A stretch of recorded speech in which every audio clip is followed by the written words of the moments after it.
Hello, ladies and gentlemen, and welcome back to another StarCraft 2 replay cast. I'm your host, Overmind, and today I have for you a PvP. And this is very exciting because PvP is one of my favorite matchups to play, and it's one of my favorite matchups to cast. I really enjoy casting the mirror matchups where you have two players with exactly the same starting resources, exactly the same tech trees they can climb, who then have to do things very creatively to ensure their victory or defeat, respectively, I suppose. So let's go ahead and introduce our players for this matchup. Spawning down at around the 9 o'clock position on this map, we have our red Protoss player, our submitter, and a member of the Overmind army. We have Radiokopf. And his enemy for this evening, spawning up at the top position around the 1 o'clock space, if we were looking at this map as a block face, we have our blue Protoss player, HADYOU, which brings to mind the chants of school children who are mocking you. We have HADYOU and his clanmates Gotcha and Psych, and they're going to be playing pretty seriously. HADYOU, of course, chrono boosting out the probes. He has a pylon down, he has a gateway building, and he throws down his assimilator here at 14, which is a pretty normal time. And he is scouting. That's very important. In PvP, it is insanely easy to scout. You want to throw down that pylon and send out your probe scout pretty quickly. Nice thing about PvP is you can scout forever. Once your probe gets in this base, you can use the patrol command to essentially run it around the base without paying too much attention to it until your opponent gets either a cannon, a mama ship core, or a stalker. One of those three things, and that's about all that'll shut down the scouting. Every now and again, your opponent can trap you with workers, but it's much harder to do, and oftentimes it results in lots of mining time. So we have that. HADYOU has actually decided to run his probe down here because he doesn't know about the patrol command, or because he doesn't want to pay attention to it. I'm not sure. But in any case, HADYOU has been had by Radiokopf, who is going to send his own probe to attack him. Now, I do want to note that scouting is especially important on maps that are not two-player spawn position maps. Not only does it give you great information about what your opponent is doing, but it also tells you where they are, which is vital if you want to kill them. You need to know where their base is. This is Catalina, of course. This is one of our maps in the current map pool season, and this is going to be a three-player spawn position map. So indeed, it is possible for Radiokopf to spawn here, and for HADYOU to spawn here, but neither of one of them know that, and it is possible for a player to spawn over here, sort of at the, I'm gonna say, 4.5 o'clock position there on the map. And here we have this stalker. Should be able to deny this scout by murdering him. Come on, Radiokopf, you can get him. Circle around the front. And first blood, excellent. So now we have a stalker and a mama ship core, which should be able to deny any additional probe scouting. We also have this very tired probe here, and he's been following that other probe for some time. It's been very difficult on him. He's had a rough day. He's just gonna sit there for a minute, and that's all right. That's fine. We have an expansion going down for Radio, who hopefully is going to play a more macro-oriented game. At least that's what it seems like. Only 2 gateways at the moment, not chrono boosting our warp gate research as yet. Over here we do see warp gate research finishing up and being chrono boosted. We see 2 additional gateways adding on for a total of 3, and we see a robotics facility. So we're probably looking at some aggression from HADYOU, who actually looks like he has a stalker moving in across the map for reasons. And Radio does have what appears to be a probe scout moving out. If he scouts sort of the bottom right corner here, he will see that it is vacant. However, he does not get the chance because, well, that stalker has killed him. However, what the stalker is going to scout is that there are 3 stalkers in the mama ship core guarding this ramp here. And that is the deadest stalker. The stalker is so dead. It's excellent. So far, Radio has killed a probe and a stalker, versus HADYOU's only having killed a probe. So that's very good. Over here at HADYOU's base, he is going to choose to expand. He has a zealot. His warp gates are up. And he has this nice observer. Observers are great for things like not being killed by DTs, and of course for scouting, which is very important. And HADYOU appears to be doing a pretty good job of scouting overall. I'd give him at least a B on that, if not an A. He's doing quite well. He's going to chrono boost out an Immortal, because Immortals are really great for pushes, aren't they, you guys? Yeah. So I'm guessing that in a moment Radio is going to be under a little bit of fire from HADYOU, but that's okay. It's going to be fine. Meanwhile, over here at Radio's base, we do have this expansion is already starting to be filled out, being saturated. We have the Observer arriving to scout this little army here, defending the top of the ramp. We have Immortals being produced from this robotics facility, gateways being added on, Colossus Den being added on, Forge being added on, lots of things being added on. There's a little bit of supply block, but that's okay, that's fine. Happens to me too. I understand, Radio. And it's okay. We believe in you, we understand, we know that it's all gonna be alright. Additional things being warped in as that supply block finishes on up. Additional probes being created, and all sorts of good things happening. However, there is something that's not good happening, and that is Mama Ship Corps heading across the map. Limbo line of units heading across the map. What is this? Who would have suspected this aggression from HADYOU with his childish name and his lots of gateways and his chrono boosted warp gate? Alright guys, I'm just gonna say it was pretty predictable. We knew it was gonna happen. Over here we have the proxy pylon near one of Radio's possible choices for a third.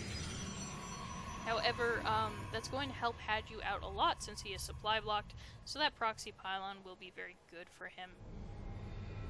And it looks like he's going to try and move up the ramp here. Nothing quite like freeing up some supply by losing a couple units, although he is doing fairly well. The Time Warp did help significantly. There was a photon overcharge. You want to be careful with that Mothership Core, Radio. The Mothership Core dies, which is unfortunate. Immortals are not immortal, both of which die. However, this photon overcharge is going to force the army to back up for now. Photon overcharge, however, does not last forever. Don't see any probes being produced at the moment, and it is critical to continue to macro well, even when you're under fire. However, we do have upgrades being made for Radio. We do have extended thermal lamps coming up. We do have a Colossus out on the field, which is a very good unit to have overall. But here's another push, and this push is pretty scary. If you look at it, especially since these Zealots are in the back, which is not ideal. We have another Time Warp going down, which is going to be instrumental in this. Additional units are being warped in on the high ground, however, HADYOU is helping to mitigate any high ground advantage by having this observer here. So it's going to be quite good for him. We have some probe kills happening, however, Radio is hanging in there.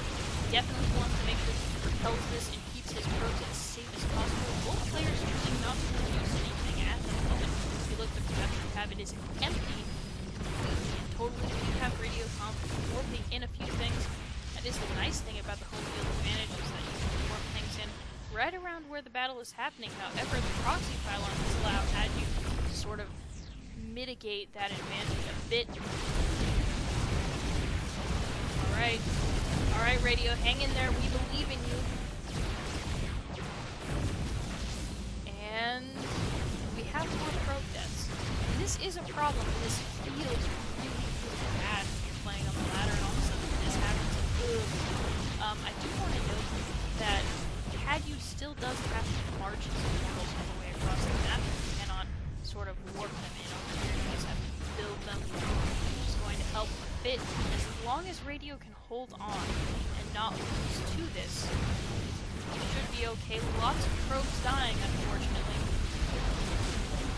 A little bit of micro there, microing the Immortal back, and he doesn't lose it.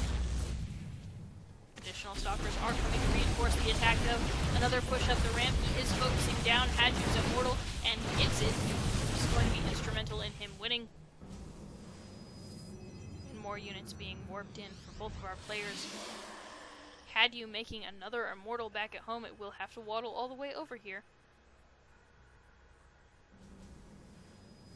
we have probes continuing to be produced by Radio. And it looks like there's going to be another push up the ramp. Again, this observer being very helpful in spotting the high ground to mitigate that advantage. A little bit of stutter stepping from Radio. A little bit of micro, but unfortunately a little too late. Doesn't lose that immortal. It's too bad. Oh, don't lose the Stalker. Stalker, come back! Alright, alright, alright. That Stalker is okay. And this is starting to look a little less scary. It's starting to look a little bit hopeful. And Radio's been building more probes than HADYOU has during this. You see him chrono boosting out a couple more just to make sure. We also do see that there is a, looks like a shield upgrade, I believe, over here. Or, no, that's the weapon I'm talking about. Whereas there are no upgrades over here, which is helpful. And HADYOU, this observer is amazingly helpful. I do want you to note how worth it this observer is, because he has been mitigating a lot of the advantages you have on the home field. The high ground advantage, let's face it, the high ground advantage both here and here. So in two places, he's been able to spot what the army size is, so that HADYOU knows whether or not it is safe to continue the attack. So completely worth it as far as units go. Bit of back and forth, a little bit of back and forth, and alright, HADYOU has to retreat a little bit. We do lose a Zealot, but that's okay. It's 2 Immortals versus 1, but there are very few Stalkers in HADYOU's army at the moment. We have 1 Immortal versus several Stalkers and an Immortal, and we all know how that will end. Additional reinforcements need to come in for HADYOU in order to make this push work. However, this observer is going to see that this army is getting more and more scary as time goes on. We do have additional research going on here. Let's see what we've got. We have both the weapons and the armor upgrade is researching currently. Or rather, the weapons is done and the armor upgrade is currently researching. Don't want to be confusing, because right now we have an advantage in upgrades. We've continued the production of Immortals. And Immortal can't engage for Radiokopf for a moment, however. Other Immortal micro back. Alright, lots of little back and forth. This is actually a really tense spot to be in on the ladder. I don't know how this game turns out because I haven't seen it yet, so whew. Alright, that last warp in looks good. And 1 Immortal down. Stalker is trying to decide whether to leave that Immortal to die or not. They do choose to engage, however their Immortal buddy is picked up. And this looks like Radiokopf is going to come out on top. Finally, a victory. AA, well, noob, win, GG. Which is a way to go. Now, I want to note that at the end of all this, Radio actually managed to expand here. If we look at the worker count, we have a much higher worker count despite losing a number of workers. Despite having all that pressure, he continued to build them, which is very, very important. I think HADYOU sort of threw away a good thing and kind of shot himself in the foot a little bit, because he didn't continue to macro while pushing. That early push was very fearsome, did a lot of damage, but he didn't continue to macro. That's a problem. So yeah, very good job for Radiokopf. Of course, very stressful to deal with something like that, but it was handled beautifully. And, excellent. I hope you guys enjoyed watching. For those of you who would like to see me cast one of your games, one of your fist pump victories and excellent holds, or whatever you might have, go ahead and send it to noobcrafted@gmail.com. For those of you who are interested in seeing pictures of PAX, aka a big nerd convention I'm going to, I believe, next weekend, go ahead and follow me on Twitter. It's just NoobCrafted, NoobCrafted, and you'll be able to see pictures on Twitter, and that'll be all very, very fun. Thank you so much for watching. I hope you guys enjoyed it, and I'll see you on the ladder.